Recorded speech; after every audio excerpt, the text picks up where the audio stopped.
Magandang umaga po. Narito na po ang magiging lagay ng panahon ngayong umaga ng Lunes, January 26.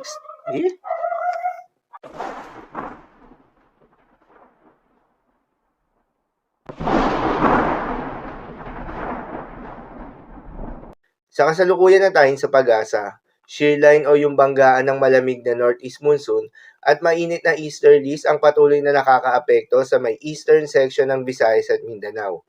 Dahil dito ay asahan yung maulap na kalangitan na may kalat-kalat na mga pagulan at isolated thunderstorms. Habang northeast monsoon naman o hangin amihan ang patuloy na nakakaapekto sa buong bahagi ng Luzon at nalalabing bahagi ng Visayas. Dahil dito ay asahan naman yung maulap na kalangitan na may kasamang mahihina hanggang sa katamtaman ng mga pag-ulan. At sa nalalabing bahagi pa ng ating bansa, ay asahan naman yung generally fair weather condition na may mataas na tsansa ng mga pag-ulan at thunderstorms pagsapit ng hapon o gabi na dulot ng mga localized thunderstorms.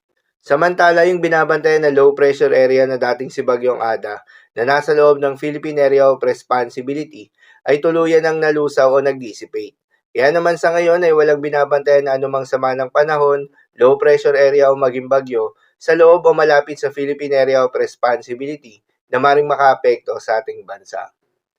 Para naman sa magiging lagay ng panahon ngayong araw ng Lunes, dahil nga sa epekto nitong shear line, asahan sa Caraga, Davao Region, Eastern Visayas, Central Visayas, Camiguin at Misamis Oriental, ang maulap na kalangitan na may kalat-kalat ng mga pagulan at isolated thunderstorms. Posible ang mga pagbaha o pagguho ng lupa.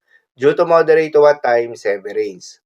Habang sa Cagayan Valley, Bicol Region, Apayao, Kalinga, Mountain Province, Ifugao, Aurora at Quezon, ay asahan naman yung maulap na kalangitan na may kasamang mahihinang pagulan na dulot ng northeast monsoon. Habang sa Metro Manila, nalalabing bahagi ng Luzon at nalalabing bahagi pa ng Visayas ay asahan naman yung bahagyang maulap hanggang sa maulap na kalangitan na may kalat-kalat na mga mahihinang pagulan na dulot pa rin ng northeast monsoon. At sa nalalabing bahagi pa nga ng Mindanao ay asahan naman yung bahagyang maulap hanggang sa maulap na kalangitan na may kalat-kalat na mga pagulan o thunderstorms na dulot ng mga localized thunderstorms. Posible rin ng mga pagbaha o pagguho ng lupa during severe thunderstorms.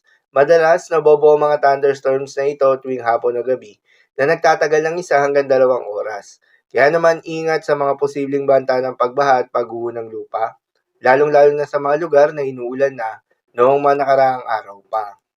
Para naman sa magiging lagay ng mga dagat baybayin, ayon sa pag-asa ay may nakataas pa rin tayo na gale warning sa mga seaboards ng Northern Samar at Eastern Samar.